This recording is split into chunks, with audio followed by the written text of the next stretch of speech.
Hello प्यारे बच्चों आज हम आपको बताएंगे डेंगू बुखार के बारे में जो क्लास 12 बायोलॉजी में दिया गया है। बहुत ही महत्वपूर्ण प्रश्न है और आपको जानकारी भी मिलेगी।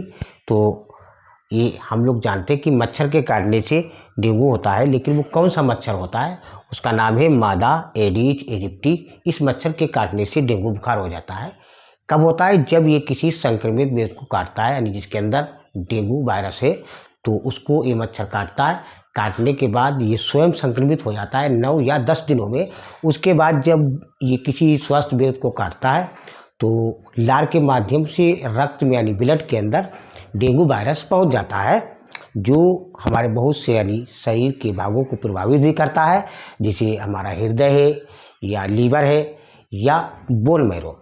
तो बोन मैरो को ये प्रभावित करता है और बोन मैरो में ही ब्लड बनता है।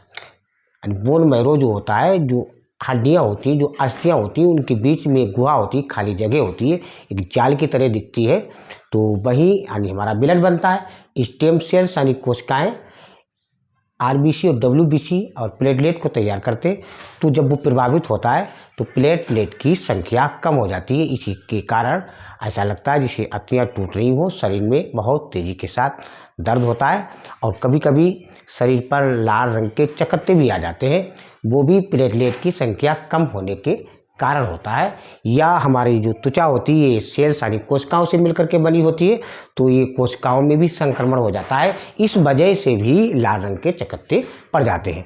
और ये मादा एडिस जो है ये अधिकतर दिन के समय काटता है या शाम को काटता है और रात में भी काटता है, लेकिन जब लाइट होती है, क्योंकि ये दिन में यानी देखने में अधिक सक्षम होता है, इसीलिए दिन के समय काटता है।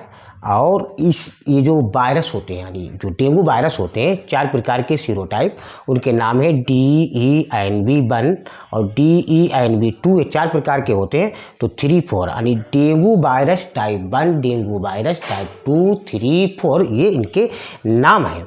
और ये जो हमारा होता है, यानी जो डेंगू बुखार होता है, इसमें डॉक्टर लोग अधिक से अधिक जल पीने की सलाह देते हैं, इसलिए कि जल हम जब अधिक पिएंगे तो कभी लीवर जो है प्रभावित हो सकता है, तो उल्टियाँ हो सकती हैं, जल का निर्जलीकरण होगा, डिहाइड्रेशन होगा।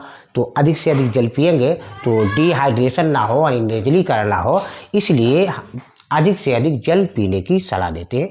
और इसका बचाव जो मेन इसका बचाव है तो वो मच्छरदानी है या बड़ी बाँह के कपड़े पहनना चाहिए। अभी तक इसकी कोई टेबलेट नहीं बनी है जो आप खा लो तो 1-2 साल तक डेंगू नहीं होगा। कोई टेबलेट ऐसी नहीं है। यदि बनी हो तो आप लोग कमेंट करके बता सकते हैं।